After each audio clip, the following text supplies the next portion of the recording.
আসসালামু আলাইকুম রহমতুল্লাহ। আহ, আমি গতকাল একটা ভিডিও দিয়েছিলাম। ভিডিওটি আমার জীবনের প্রথম একটি ভিডিও ছিল। এর আগে কখনোই আমি এরকম লাইভ ভিডিও করিনি। করলেও কখনো এটাকে আমি পাবলিশ করি নাই। কিন্তু এই প্রথম আমি গতকাল আমি আপনাদের সম্মুখীন হলাম। তো একটা জিনিস যেটা আমি বুঝতে পারলাম, যেটা অনুধাবন করতে পারলাম যে আসলে সত্য এবং ন্যায়ের পথে যখন মানুষ দাঁড়ায়, তখন আমরা যে বলি আমরা আবেগী জাতি, আমরা অনেক আবেগপ্রবণ হই খুব সামান্য বিষয়ে। কিন্তু আবেগপ্রবণ কারা হয় সেটা আমি বুঝলাম গতকালের আ বিষয়টা দিয়ে। আসলে যারা যাদের মন নরম তারাই আবেগপ্রবণ হয়। বাঙালির মন আ কাদামাটির মতন নরম। এজন্য আমরা সবসময় যেই কেউই আমরা সব চাইলেই তো আসলে সত্য এবং ন্যায়ের পথে দাঁড়াতে পারি না। আমরা চাইলেই অন্যায়ের বিরুদ্ধে প্রতিবাদ করতে পারি না। আমাদের অনেক প্রতিবন্ধকতা থাকে। আমরা সবাই প্রতিবাদী। আমরা প্রত্যেকটা মানুষ যার, যার অবস্থায় থেকে আমরা প্রতিবাদ করি। কিন্তু পাবলিকের সামনে, সকলের সামনে আমরা নিজের জীবন বাজি রেখে বা ঝুঁকি রেখে আমরা চাই না, ঝুঁকি নিতে চাই না। আসলে ঝুঁকি নেওয়া যায় না অনেক সময়। দেখা যায় যে অনেক প্রতিবন্ধকতা থাকে। এর পিছনে অনেক পিছুটান থাকে, সংসার থাকে, পরিবার থাকে। সবার কথা চিন্তা করে আমরা সবসময় আসলে আম এটা পারি না। কিন্তু যখন দেওয়ালে পিঠ ঠেকে যায়, তখন আমরা যখন প্রতিবাদ জানাই ২-১ জন, যখন এটা ইচ্ছাকৃতভাবে যে কেউ প্রতিবাদ করে তা না। যখন আ আমাদের মানুষ যখন বোঝে যে না সত্যি কেউ একান্ত বাধ্য হয়ে আ সেই তার প্রতিবাদ জানাচ্ছে অন্যায়ের বিরুদ্ধে, তখন সবাই তাকে সাপোর্ট করে। আমাকেও ঠিক তেমনি প্রত্যেকটা মানুষ আমাকে সাপোর্ট করেছে। আমার প্রত্যেকটা বন্ধু-বান্ধব, আত্মীয়স্বজন বিভিন্ন জায়গা থেকে আমার অজস্র ফোন এসেছে যে আমি ঠিক আছি কিনা, আমার সবকিছু ঠিক আছে কিনা, কোনো ঝামেলা হলো কিনা।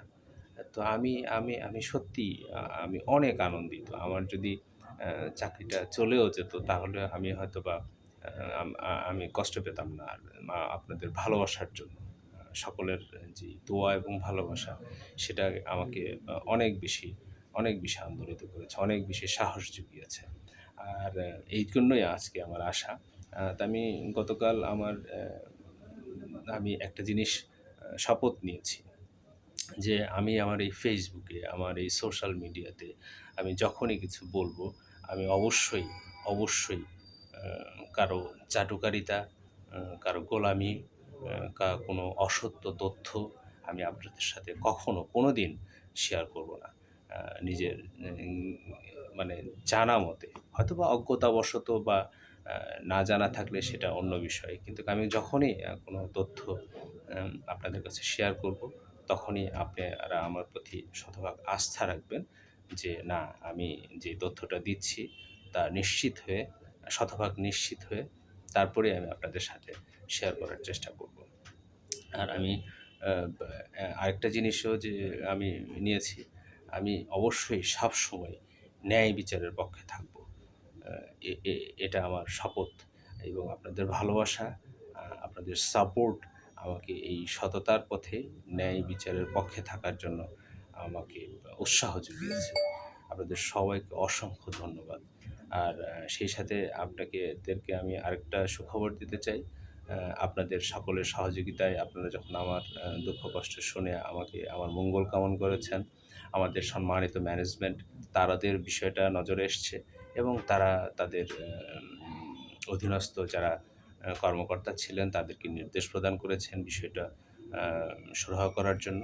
তো আমাকে আ আমা ঊর্ধ্বতন কর্তৃপক্ষ, আমাদের লিগ্যাল ডিপার্টমেন্ট এবং অন্যান্য অ্যাডমিন, এইচআর ডিপার্টমেন্ট আমাকে ডেকে আমার সাথে বসে তারা সুন্দর একটি সমাধান আম নের দিকে যাচ্ছেন। ইনশাআল্লাহ আ তারা আমাকে কথা দিয়েছেন। আমাকে উম অনেকটা আশ্বস্ত করেছেন যে আমার প্রতি যেই এতদিন এ যে injustice হয়েছে বা অথবা আমি অন্যভাবে যদি বলি যে আমি তাদেরকে নজর অ্যা কাটতে পারি নাই, অথবা তাদেরকে তাদের আ আ আ আ আমার কাজ সম্পর্কে তাদেরকে বুঝাইতে পারি নাই।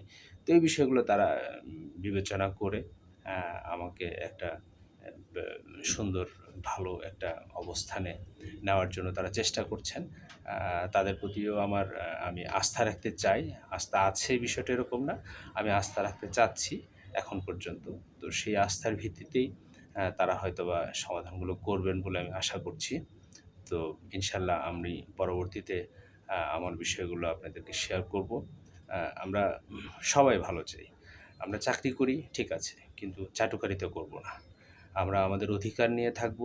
আমরা সবাই সবার অধিকার নিয়ে থাকব। কেউ হুট করে আ একদম জেট প্লেনের মতন ফ্লাই মেরে বড় হবে, এরকমও আমরা চাই না। আবার কেউ একদম আকাশ থেকে ধুপ করে মাটিতে পড়ে যাবে, এটাও আমাদের কাম্য না। আমাদের কাম্য সাম্যতা, সভ্যতা এবং একটা স্থিতিশীলতা। হুটহাট করে কেউ আকাশে উঠে যাবে, আবার হুটহাট করে কেউ ধাপ করে পড়ে যাবে, এরকম না। ডে বাই ডে তার আস্থা এবং বিশ্বাসের ভিত্তিতে, কাজ এবং সততার ভিত্তিতে সবাই এগিয়ে যাবে। দুর্নীতি, আম অসামঞ্জস্যপূর্ণতা এবং অসঙ্গতি দূর করে ন্যায্যতার ভিত্তিতে এগিয়ে যাবে। প্রতিটি শিল্প, কল, কারখানা, ব্যবসা-বাণিজ্য সবাই একটা নিয়ম শৃঙ্খলার মধ্যে, আইনি অবকাঠামোর মধ্যে এমপ্লয়িদের সুষ্ঠু আ নিরাপত্তা এবং যে শ্রম আইন যেটা আছে তার উম পূর্ণ বাস্তবায়ন করে শ্রমিক এবং কর্মচারীদের সন্তুষ্টির মাধ্যমে একটি প্রতিষ্ঠান পরিচালিত হবে। এটাই আমার কাম্য। এটাই আমি আশা করি, এবং আমি আমাদের বাংলাদেশের আ যারা শ্রমিক আছেন, আমি সেই সব শ্রমিক, মেহনতি মানুষ যারা আছেন, অনেক কষ্ট করেন, যে যেখানে আছেন। আমি আমি আমি আমিও আমার ফ্যাক্টরি, ওয়ালটনের ফ্যাক্টরিতে আমি কাজ করেছি, এখনও করছি। আমি দেখেছি সেখানে শ্রমিকরা কি কষ্ট করে, অনেক, অনেক কষ্ট করে। আপনারা না দেখলে বিশ্বাস করবেন না। ইনশাআল্লাহ আমার সময় সুযোগ হলে তাদের যে কষ্টের পরিধি সেটা সম্পর্কে আমি জানাবো। কিন্তু তারা হাসিমুখে কাজ করে। কি মানে একটুও আমার তাদের কষ্ট দেখলে আমার কষ্ট হয়। গরমে, তীব্র গরমে যেই হিটারগুলোতে কাজ করে, কিছু, কিছু কাজ আছে খুব ভয়ংকর। তারা অবহেলিত আমি বলব। আমি দেখেছি, আমি তারা অনেকটা অবহেলিত। তারা যে সেই যে এরকম ঝুঁকিপূর্ণ কাজ করছে, তার জন্য যে তারা খুব ভালো কিছু পাচ্ছে, এক্সট্রা কিছু, এরকম না।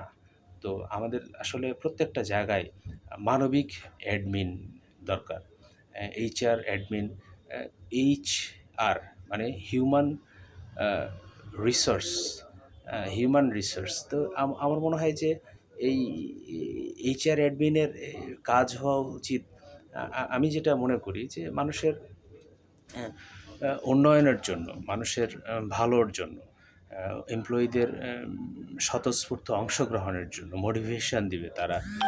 তাদেরকে কীভাবে আরও ভালোভাবে কাজ করতে পারে, তাদের সুযোগ সুবিধাগুলো কীভাবে বৃদ্ধি করতে পারে, এটা নিয়ে তাদের কাজ করা উচিত। কিন্তু আমাদের যেই অত্যন্ত দুঃখের বিষয়, এটা আসলে বলতে হচ্ছে যে আমাদের দেশের বেশিরভাগই HR অ্যাডমিন, এনারা মানুষের দুঃখ কষ্ট নিয়ে কাজ করে না। এদের একমাত্র কাজ তার মালিক কি বলল সেই হিসাবে কাজ করে। তাহলে মালিক কি বলল সেই নিয়েই যদি শুধু তারা কাজ করে, আমার কথা হচ্ছে এটা, তাহলে তাদের প্রয়োজনটা কি? তাহলে এত লাখ, লাখ টাকা দিয়ে তাদের বেতন দিয়ে রাখার মানেটা কি? তারা যদি মানব কল্যাণেই কাজ না করতে পারে, মানবের উন্নয়ন যদি তারা না করতে পারে, তাহলে সেই HR এর প্রয়োজনটা কি আমি বুঝি না। সেখানে একজন শ্রমিক বসায় দিলে তো সে আরও ভালো বুঝবে। আসলে এখানে মালিকদেরও কিছু গ্যাফুলেতি আছে। তারা ইচ্ছা করেই, আমার যেটা ধারণা, এমন একজন লোককে সেখানে নিয়োগ দেয় যে তাদের প্রতিনিধিত্ব করবে, তাদের নির্দেশ পালন করবে। বই পুস্তকের নির্দেশ বা যেই নিয়ম নীতিগুলো আছে, এগুলো কিভাবে তারা যে পড়াশোনা করে, তারা কিভাবে সূক্ষ্মভাবে সেই জিনিসগুলোকে অ্যাভয়েড করবে। তাদের নীতি নির্ধারণগুলো এরকম হয়। একজন HR অ্যাডমিন হেড, তারা মনে হয় এভাবে চিন্তা করে না যে মানব উন্নয়ন কীভাবে ঘটিয়ে তার মালিককে একটি সুন্দর পরিবেশ তৈরি করে দিবে। তাদের চিন্তা থাকে আমি কিভাবে শ্রমিককে ঠকিয়ে মালিককে খুশি করব। এটাই তাদের উদ্দেশ্য থাকে। তো আমাদের আসলে এই উদ্দেশ্য পরিবর্তন করতে হবে। মানুষের কল্যাণে কাজ করতে হবে। শ্রমিকদের উন্নয়ন কাজ করতে হবে। যখন একটা রিক্শাওয়ালা আপনি একটু ভালো করে যদি একটু বুঝে একটু চিন্তা করেন, একটা রিক্শাওয়ালাকে যখন দেখবেন যে তার সাথে দুটো ভালোভাবে কথা বলবেন, একটা মহব্বতের সহিত আচরণ করবেন, তখন তার যে চলা, সেই চলাটা হবে স্বতঃস্ফূর্ত। সে যখন অ্যা একটা হিচকি দেখবে, একটা দেখবে, তখন সে মানবিকভাবে করবে। আর আপনার সাথে যদি একটা দ্বিমত থাকে, "এই কোথায় যাচ্ছিস তুই?" তার মধ্যে একটা হিংস্রতা থাকবে। সে আপনার প্রতি মানে সে ভালো ব্যবহার করবে না। তো আমরা এই কাজটাই করি। আমরা শ্রমিকদের সবাই তো আমরা মানুষ। আমরা কেন অর্থ দিয়ে মানুষকে বিবেচনা করি আমি আসলে বুঝি না। আমাদের এই জায়গা থেকে অবশ্যই বেরিয়ে আসতে হবে। আমরা অর্থ দিয়ে মানুষকে কখনোই বিবেচনা করব না। আমরা আ মানুষের অ্যা ব্যা বিবেচনা দিয়ে, মানুষের মানবিকতা দিয়ে, তার মানবিক সৌন্দর্য দিয়ে আমরা মানুষকে বিবেচনা করব। আমার মনে হয় তাহলেই আমাদের সোনার বাংলাদেশ গড়ে উঠবে। সবাইকে আবারও ধন্যবাদ। আজকে এ পর্যন্তই। আপনারা সবাই ভালো থাকবেন। আমার ভুল ত্রুটি ক্ষমা সুন্দর দৃষ্টিতে দেখবেন। আমি চেষ্টা করব এখন থেকে মানুষের কল্যাণে কাজ করার জন্য। আমার জন্য দোয়া করবেন যেন আমি মানুষের কল্যাণে কাজ করতে পারি। আমি যেন শ্রমিকদের উন্নয়নের জন্য কাজ করতে পারি। আমার ভালো লাগে আমি যদি এইসব কাজ করতে পারি, আমার তৃপ্তি হয়। আমি যেন এই তৃপ্তি নিয়ে বাঁচতে পারি। এ আ এটাই আমার ভালো লাগা। তো আপনারা আমার জন্য দোয়া করবেন যাতে আমি এটা নিয়ে কাজ করতে পারি। আ আমি যেন শ্রমিকের যে অধিকার, অ্যা সেই অধিকার যেন উম শতভাগ আ আ তাদের কাছে ফিরিয়ে দিতে পারি। মানবিক একটি পরিবেশ তাদের জন্য আমরা নিশ্চিত করতে পারি। তাদের দুঃখ, কষ্ট, যন্ত্রণাগুলো শোনার এবং সমাধানের জন্য আমরা যেন একটা পথ তৈরি করতে পারি। আমাদের যে মন্ত্রণালয় আছে, শ্রম মন্ত্রণালয় একটি অথর্ব প্রতিষ্ঠান অনেকটা হয়ে আছে। তারপরেও প্রতিষ্ঠানটা যে আছে এটাই আমাদের কাছে অনেক বড়। কিন্তু সেটার কার্যকারিতা, সেটার যে গ্রহণযোগ্যতা আরও যেন বাড়ে, আরও যেন কর্মময় হয় শ্রমিকদের জন্য। সেই আহ্বান রাখছি। সবাইকে আবার ধন্যবাদ। আসসালামু আলাইকুম ওয়া রাহমাতুল্লাহি ওয়া বারাকাতুহু।